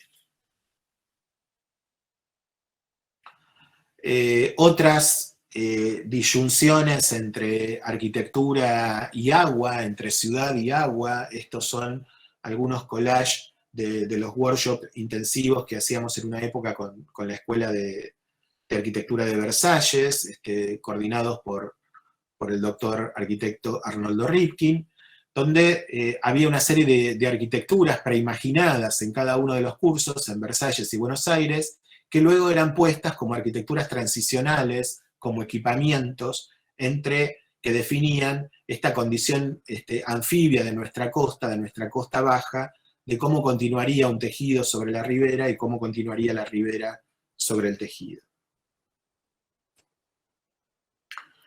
Estas situaciones que estuvimos viendo, podemos sintetizarlas en estos esquemas de oposición, ¿no?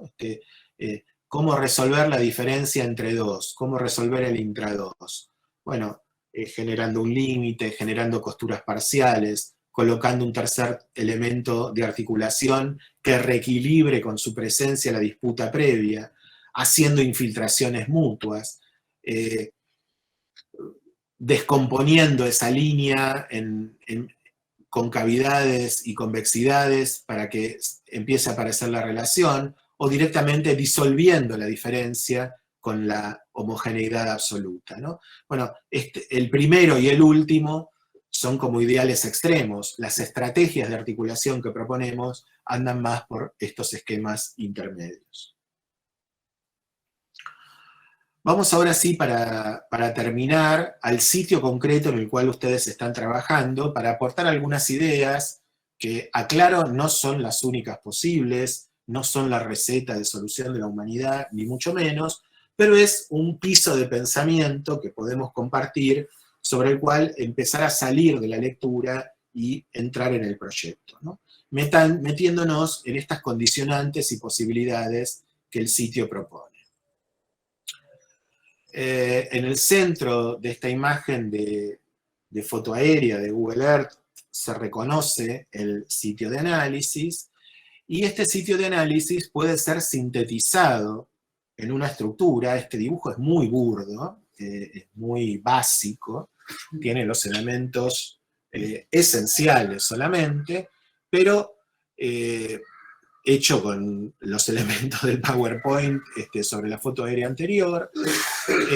Podemos reconocer General Paz, Camino de Cintura y Riccieri como vínculos, las líneas que proponen las avenidas principales de las rutas y de la avenida Juan Manuel de Rosas, los vínculos que proponen las líneas de ferrocarril, el ferrocarril transversal ex Sarmiento, hoy Roca, los ferrocarriles radiales, el ramal que entra entero y luego se bifurca del Belgrano Sur, el Riachuelo Matanza, rectificado hasta Camino de Cintura y que en el borde de nuestro territorio empieza nuevamente a cobrar su forma natural meandrosa, los arroyos, que confluyen a este curso mayor, los espacios verdes que garantizaban los sectores de inundabilidad no ocupados de ese arroyo, las ocupaciones de ese espacio de inundabilidad, en principio con grandes infraestructuras como el mercado central o los centros de logística, puestos no casualmente al lado del vínculo, las operaciones de barrios planificados como Ciudad Evita o Villa Adelina, el barrio hipotecario, etc. Otros enclaves de logística y de actividad fabril, los barrios populares, San Petersburgo, las ocupaciones en el alrededor de Ciudad Evita, las villas alrededor del mercado central, los vacíos de oportunidad, bueno, cosas que tratan de sintetizarse aquí en un esquema, insisto, excesivamente básico, sobre el cual podríamos proponer algunos lugares de transformación. Bueno, ese continuo gris de tejido periférico no calificado no podría ser calificado por la aparición de referencias o espacios verdes. La necesaria reurbanización de los barrios populares, San Petersburgo, Villa Palito, los grandes conjuntos fracasados de los años 60 y 70 que están en el encuentro de Crovara y Camino de Cintura, el vacío urbano de Tapiales, la playa ferroviaria en la que se encuentran, casi diría, se desencuentran los ferrocarriles Roca y Belgrano Sur, la necesidad de conservar un área de inundación para el flujo y reflujo natural del Matanza-Riachuelo, la necesidad de generar un nuevo borde entre área construida y área de reserva. Aquí hay marcadas algunas intenciones o áreas de proyecto, la potenciación de este ferrocarril transversal que hoy prácticamente no existe, pero si lo pensamos es el único ferrocarril transversal de toda la red metropolitana. Sería como la línea C, el equivalente en el área metropolitana de la línea C o H de subterráneos, ¿no? La que junta todas las demás. Entonces tiene un potencial enorme hoy absolutamente desaprovechado. Bueno, todo esto es algunas líneas materiales de proyecto, ¿no? La redefinición de bordes entre lo construido y lo natural, o entre lo natural reserva y lo natural inundable. Entonces, de estas lecturas que ustedes han hecho, vamos a entrar en la etapa de prefiguración y proponer, obviamente, instancias de gestión posterior, que no vamos a abordar porque no nos da el tiempo, pero lo que les proponemos es lo siguiente: utilizar estas 5 categorías metafóricas de tercería, de articulación entre distintos, como objetivos proyectuales, que es lo que hemos enunciado en la primera parte de la charla,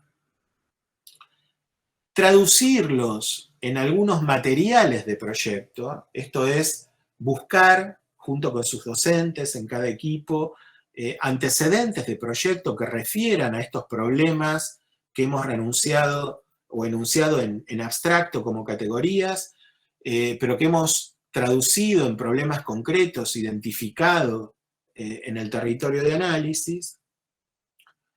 Con estos materiales, manipularlos, transformarlos, adaptarlos al territorio y definir 5 tácticas, una para cada uno de los temas, o las necesarias para cada uno de los temas, que se articulan en una estrategia. Esto obviamente va a tener un grado de definición básico, que es el que podemos alcanzar en las pocas clases del curso, y más aún con estos feriados que nos han aparecido en el medio, quitándonos gran parte de las horas de cursado, pero que, insisto, una manera de superarlo es trabajar con ciertos materiales previos, que ahora vamos a mostrar algunos de ellos para terminar, y que nos pueden servir como puntos de partida, de desarrollo de algunos de los proyectos que enuncié recién, o de otros que les hayan surgido a ustedes de su lectura interpretativa. Para cada una de estas articulaciones objetivo, vamos a mostrar 3 ejemplos, que es mostrar estas imágenes, lo que queda de la charla, para que vean ustedes un poco a dónde apuntamos. Vamos a empezar mostrando 3 posibilidades que tienen que ver con proyectos de cintas, como recién veíamos, qué hacer con ese ferrocarril transversal, qué hacer con los espacios indeterminados que generan las autopistas, cómo calificar los corredores urbanos tradicionales que aparecen como líneas al interior del tejido. El ejemplo del tranvía perimetral de París puede ser un ejemplo interesante para reconocer como este ferrocarril transversal, ¿no? Hay muchos tranvías transversales en muchas ciudades latinoamericanas y europeas. Este sería como el que recorre la General Paz de París, cosiendo precisamente todas las líneas que irradian desde el centro a la periferia, que es lo que hace nuestro ramal del ferrocarril Roca. Ahora, en vez de ser un ramal olvidado, prácticamente en parálisis durante muchos años, puede ser reconvertido en un tren de última tecnología, en un tranvía urbano, que vaya atravesando esos barrios y que vaya permitiendo combinar en cada uno de los puntos de intercambio con las distintas líneas radiales que surgen, ¿no? Hemos visto en nuestro recorte, está por ejemplo en Tapiales el cruce con el Belgrano. Ejemplos no demasiado complejos, sino más bien de maquillaje, pero con algún grado de interés respecto de los bajos autopistas, que dejen de ser no espacios para poder ser reconvertidos en espacios públicos, como más que la artificialidad o cierto vacío proyectual, si se quieren, que tiene esta intervención, lo interesante es cómo encontrar un pasivo y reconvertirlo en una potencialidad, ¿no?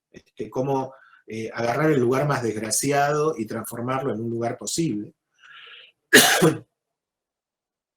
O la calificación de los corredores urbanos, ¿no? En este caso es un proyecto de peatonalización en pendiente de una ciudad histórica, las rampas de Vitoria, pero seguramente nadie imaginaba previamente que en este casco histórico podría aparecer un artefacto como este, que en realidad contiene las rampas que vuelven accesible esa calle que de otra manera debía ser subida por escalera.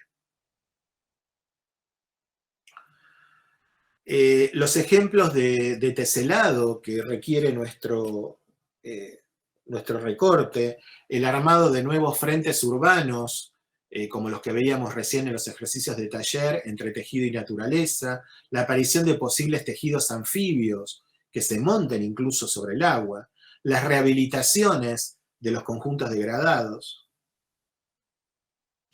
Y entonces un ejemplo clásico de borde compuesto siempre lo ha sido la zona de desarrollo compartido de Bercy. En este caso lo que se desarrolló fue este parque en un antiguo vacío urbano, y el tejido que se construye en los bordes como frente de este parque es también un tejido de transición armado por unas manzanas con un borde duro y un borde más lábil marcado por estas dos torretas, de manera tal que los edificios que están atrás puedan, aunque sea indirectamente, también gozar de este parque que está delante, ¿no? Aquí hay una secuencia entre tejido duro, manzana totalmente constituida, bloque y torre exenta, y por último, naturaleza artificializada, ¿no? Si quieren ver más en detalle estos proyectos, hay aquí proyectos de Buffy, de Siriani, de Christian de Portzamparc, etcétera, que a cada uno le ha tocado una manzana distinta, reinterpretada a partir de este código base de U con torretas por delante, como manera de armar un borde. Una secuencia que en transversal se ve por la sucesión de torres y que en planta también se ve por la interpenetración de lo público y lo privado. Lo anfibio, ¿no? La posibilidad de construir encima del agua, o de relacionar lo construido con el agua. Sin duda, el proyecto emblemático de esta situación es el proyecto para el Hospital de Venecia de Le Corbusier. Le Corbusier se le encarga el proyecto del hospital en un área del borde de Venecia, y entonces cómo operar sobre un tejido histórico de esta potencia, reproduciendo una configuración de tejido que sea capaz de avanzar sobre el agua, ¿no? Entonces, cada una de las habitaciones, las salas de equipamiento y los flujos, podríamos pensar esto como un barrio con vivienda, espacio público y vialidades. Es una relectura en clave abstracta, en clave geometrizada, de la organicidad del tejido medieval y del reconocimiento de estos patios, que pueden ser patios de tierra o patios de agua, según cual sea la circunstancia en la cual haya que posarse, ¿no? Y la inundación, la fluctuación de este nivel, obviamente no lo afecta, porque mantiene una continuidad de altura no inundable. La rehabilitación de los grandes conjuntos, y en este sentido otro proyecto paradigmático de nuestros amigos Jean Lacaton y Philippe Basal, Anne Lacaton, perdón, y Jean-Philippe Basal. Aquí Anne y Jean-Philippe lo que hacen es tomar los viejos conjuntos y, como dicen ellos, espaciarlos, generarle una estructura por fuera que permite agrandar los espacios pensados originalmente como espacios mínimos, espacios bastante pequeños y no aptos para una vida contemporánea. En vez de tirar esto abajo y hacer vivienda nueva, que sería costosísimo, reformularlos y ampliarlos a partir de estos balcones cerrados que amplían en la totalidad del frente del departamento 2 o 3 ambientes más, ¿no? Aquí la riqueza está en con poca plata generar mucho espacio, a contradicción del proyecto original, que era poco espacio con pocos recursos. Aquí los pocos recursos están aplicados a mejorar la calidad de vida y no a jibarizarla. Los espacios de referencia, las espirales, bueno, cómo constituir nuevos recintos que califiquen esa estructura urbana continua, cómo proveer de grandes infraestructuras, cómo pensar en algunas macroarquitecturas que destaquen en ese continuo en permanente construcción, ¿no? Aquí aparecen algunos proyectos también teóricos, como son las variables de campus universitario del estudio de Dogma. Dogma es un estudio italiano que trabaja también con alguna de estas categorías, y entonces aparecen representadas en estas abstracciones muy potentes, donde de repente en un espacio continuo se delimita, en este caso un programa de campus universitario, y se aportan diversas resoluciones de cómo materializarlo. O el artefacto contundente puesto como diferencia sobre un continuo, más allá de lo bueno o malo de estas obras, el velódromo y la piscina de Berlín, de Perrault, donde de repente aparecen dos grandes formas bien contundentes, el cilindro y el prisma, como traducción casi directa de los programas que albergan, pero al mismo tiempo constituyendo dos elementos monumentales, dos referencias en un espacio que no estaba calificado. O la propuesta de Mathieu Mercuriali para lo que él llama las puertas de París, que es en determinados puntos estratégicos posar unas mega arquitecturas, unas grandes arquitecturas que sirvan de vínculo entre riberas, que se sobrepongan a una playa ferroviaria, que articulen como megapiezas dos barrios desestructurados, que califiquen ángulos, que actúen como puentes con programa, digamos, una serie de ideas rupturistas que parten de aplicar un mega objeto como reordenador, como articulación de piezas separadas. Los lazos que tienen que ver con resolver precisamente estos nodos y cruces bajo una perspectiva superadora, y aquí vamos a ver algunos ejemplos bastante interesantes, dos ejemplos latinoamericanos clásicos, como puede ser la rodoviaria de Yaú, de Vilanova Artigas, como esa serie de flujos se articulan en un único espacio, bajo un mismo techo, y resuelven la continuidad de peatones, colectivos locales y colectivos regionales. El encuentro dentro de un espacio público de un gran techo compartido, o la gran rodoviaria de Brasilia, en el cruce de los dos ejes de urbanización, donde un desnivel de la carretera principal y de la secundaria en su cruce alberga precisamente en lo que podemos hoy denominar como pliegue, el estacionamiento y la transferencia entre esos flujos de continuidad y la salida de los micros regionales que llegan y parten desde ese lugar, un proyecto claro de pliegue, o la traducción literal del lazo, ¿no? En el estudio de Zaha Hadid, que resuelve formalmente, incluso aquí no hay metáfora como en el proyecto de la costadera de Benidorm, hay traducción directa del concepto, esto es un lazo, ¿no? Este es el lazo entre dos ferrocarriles o entre un circuito peatonal y un circuito ferroviario que se encuentran y resuelven sus continuidades y discontinuidades con esta formalización. Y por último, los espacios de pliegue propiamente dicho. Vamos a ver la posibilidad en este recorte de generar estos parques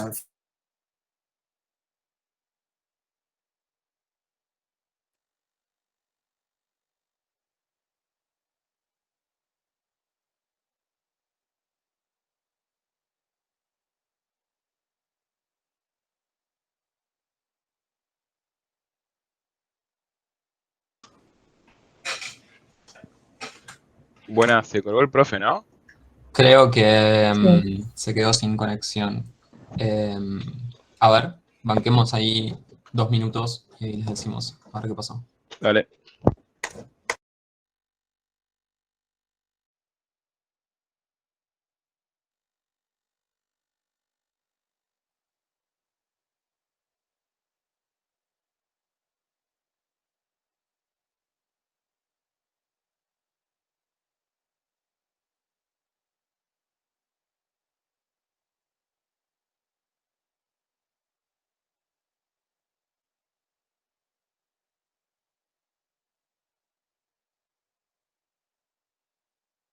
en un río medianamente saneado, bueno, sus espacios de borde, de pliegue, pueden ser Javi, no estás compartiendo de esta manera, porque se te lo que hoy cortó. es una desgracia, porque es prácticamente una...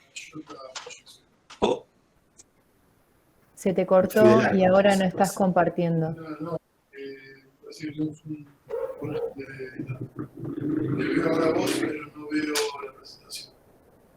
A ver.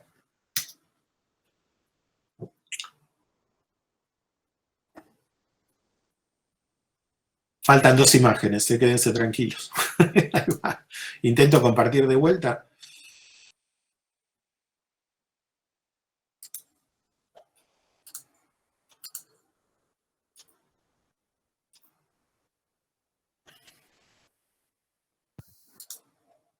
¿Ahí? ¿Volvió? Sí. Sí, estaba mostrando los últimos 3 ejemplos, que son ejemplos de, precisamente en este caso, de un parque anfibio, un parque que resuelve los distintos niveles de agua de unos humedales muy similares a los que acompañan el curso del Matanza-Riachuelo, en este caso a partir de un planteo de pasarelas en altura o a la altura del agua en su pelo más bajo. La generación de avenidas de borde, en este caso el proyecto de Reidi para el aterro del Flamengo en Río, el aterro es el relleno de Flamengo.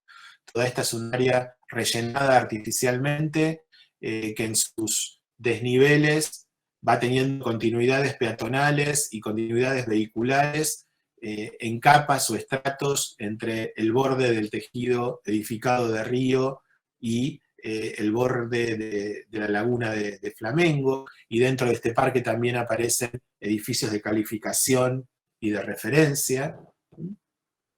Acá vemos también algunos ejemplos del paisajismo y de las conexiones desarrolladas por Burle Marx, o de edificios como el caso del Museo de Arte Moderno de Río, que aparece ahí desarrollado por Reidi.